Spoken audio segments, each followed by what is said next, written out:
आपके चैनल सुविचार में स्वागत है। यहाँ हम आपको रोचक और मनोरंजन से भरपूर पौराणिक कहानियों, उपदेशों और सुविचारों का संग्रह प्रस्तुत करेंगे।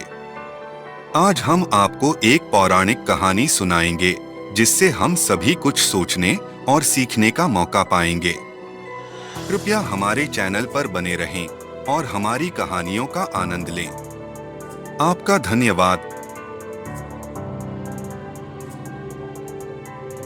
राजा विक्रमादित्य की मृत्यु के बारे में 31वीं पुतली कौशल्या ने बताया। जब राजा विक्रमादित्य वृद्धावस्था में आ गए थे तो उन्होंने अपने योग बल से यह जान लिया था कि उनका अंतिम समय अब निकट आ गया है। महाराज विक्रमादित्य राजकार्य तथा धर्म में स्वयं को लगाए रखते थे। उन्होंने वन में साधना के लिए एक कुटिया बनाई थी। एक दिन उन्होंने देखा कि कुटिया में सामने वाले पहाड़ से प्रकाश आ रहा है। इस प्रकाश के बीच उनको एक सुंदर महल दिखाई दिया। महाराज को भवन देखने की जिज्ञासा हुई और उन्होंने मां काली द्वारा प्रदत्त 2 बैतालों का स्मरण किया। उनके आदेश पर दोनों बेताल उनकी पहाड़ी पर ले गए। उन्होंने कहा कि हम इससे आगे नहीं जा सकते। कारण पूछने पर उन्होंने बताया कि एक योगी महात्मा ने इस महल के चारों ओर एक तंत्र शक्ति का घेरा बनाया दिया है। इस भवन में वही प्रवेश कर सकता है जिसका पुण्य उन योगी से अधिक हो। वास्तविकता जानने के पश्चात राजा विक्रमादित्य उस महल की तरफ अपने कदम आगे बढ़ाने लगे। वह जानना चाहते थे कि उनका पुण्य उस योगी से अधिक है या नहीं। चलते चलते वे उस भवन के प्रवेश द्वार तक आ गए। एकाएक उनके पास एक अग्निपिंड आया और वहां पर स्थिर हो गया। महल के अंदर से एक आज्ञा भरा स्वर आया। उसके बाद वह अग्निपिंड चलता हुआ महल के पीछे चला गया तथा दरवाजा साफ हो गया। जब वह अंदर गए तो वही आवाज राजा विक्रमादित्य से उनका भी परिचय पूछने लगी। उस आवाज ने कहा कि वह सब कुछ साफ साफ बताएं, वरना वो अपने श्राप से उनको भस्म कर देगा। महाराज विक्रमादित्य तब तक एक कक्ष में पहुंच चुके थे। उनको देखकर वहां एक योगी खड़े हुए। जब महाराज विक्रमादित्य ने बताया कि वे उज्जैन नगरी के महाराज विक्रमादित्य हैं, तो योगी ने कहा कि वे स्वयं को भाग्यशाली समझते हैं। उनको आशा नहीं थी कि विक्रमादित्य के दर्शन होंगे। योगी ने उनका बहुत आदर सत्कार किया और महाराज विक्रमादित्य से कुछ मांगने को कहा। तब महाराज विक्रमादित्य ने तमाम सुख सुविधाओं से सहित यह भवन मांगा। वे योगी खुशी खुशी यह भवन महाराज विक्रमादित्य को सौंपकर उसी वन में कहीं दूसरी जगह चले गए। काफी दूर चलने के पश्चात उन योगी को उनके गुरु मिले। जब उनके गुरु ने उनसे इस तरह वन में भटकने का कारण पूछा तो उन्होंने कहा कि वे उस भवन को महाराज विक्रमादित्य को भेंट कर चुके हैं।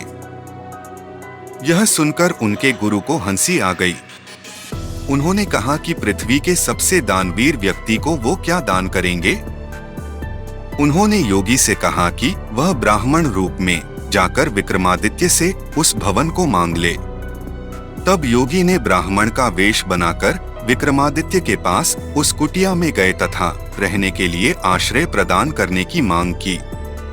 तब महाराज विक्रमादित्य ने कहा कि वे अपनी इच्छा अनुसार रहने की जगह मांग सकते हैं। योगी ने उस महल को मांगा तो महाराज विक्रमादित्य मुस्कुरा उठे। उन्होंने कहा कि उन्होंने उस महल को वहीं छोड़कर आ गए। मैं तो बस उनकी परीक्षा लेना चाहता था। 31वीं पुतली ने बताया कि महाराज विक्रमादित्य देवताओं के समान गुणों वाले थे, लेकिन उन्होंने मृत्यु लोक में जन्म लिया था।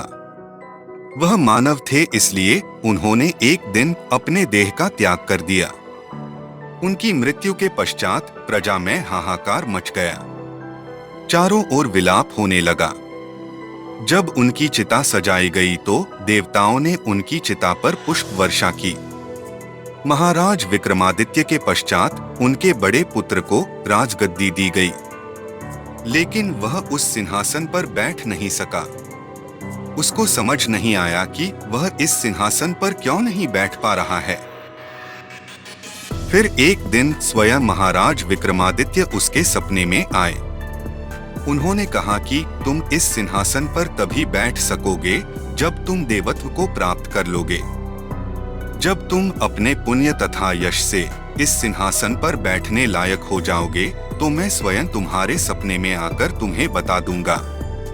लेकिन महाराज विक्रमादित्य उनके सपने में नहीं आए।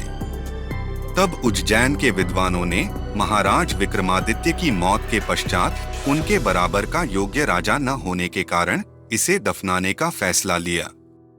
महाराज विक्रमादित्य ने सपने में आकर फिर कहा कि कालांतर में अगर कोई सर्वगुण संपन्न राजा होगा तो यह सिंहासन स्वयं ही उसके अधीन हो जाएगा।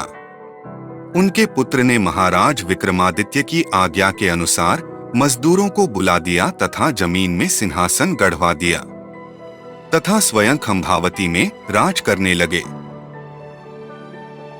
वीडियो अगर पसंद आया हो तो वीडियो को लाइक और हमारे चैनल सुविचार को सब्सक्राइब करें और अपने दोस्तों के साथ शेयर करें। धन्यवाद।